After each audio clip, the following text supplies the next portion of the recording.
do that, and I find that kind of frustrating. But by and large, I think being an Alexander technique teacher is a great occupation. Do you find it difficult to stay present when I assume you're saying the same things, over and over again, lesson after lesson? I've never had that problem.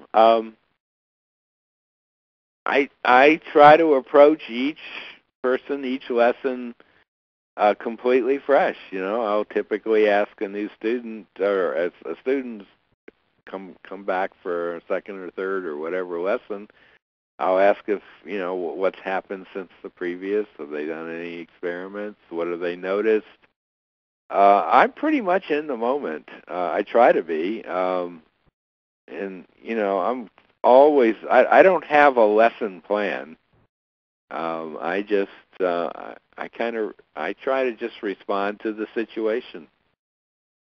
I don't find that a problem. I suppose maybe for some teachers it is. I don't know. What did your father think of your decision to get into Alexander technique?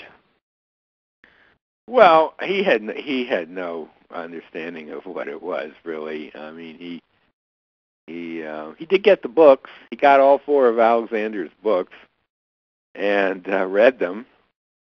And I can only imagine what he thought when he saw John Dewey's introductions, because when I was a kid, John Dewey was like a household topic of conversation between my parents. He was, my sense from what they were saying was he had single-handedly wrecked American education.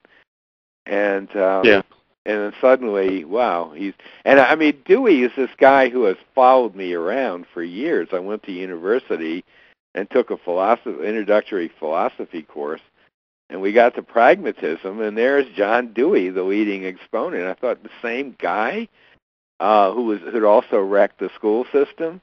That's interesting. And then, a few years later, John Dewey's written some really good stuff about Alexander's work. It's the same guy. And, he's hardly a household name these days. Most people confuse him with one of the other Deweys, like the Dewey Decimal System guy, or the guy who ran for president and so on. But, I'd say my father was not, I think it puzzled him, let's put it that way. What did you love and hate about being the son of a great man?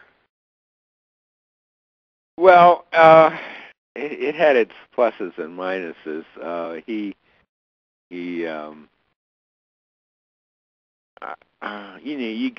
You got certain. There were some privileges that came with that. I won't deny that, but you also got, people just coming up to you and expecting that you would, expecting certain things from you or certain interests on your part that were not the case. I try to downplay it as much as possible, personally. Yeah. So what's been your relationship to Judaism? Judaism, well, I was not brought up Jewish. I actually was, believe it or not, Presbyterian for quite a while, but not in any real sense. I dropped out of that as quickly as I could. I basically had no interest in religion. Any interest I had was in Eastern religions. I was intrigued by Buddhism in my 30s and 40s, but only intellectually. It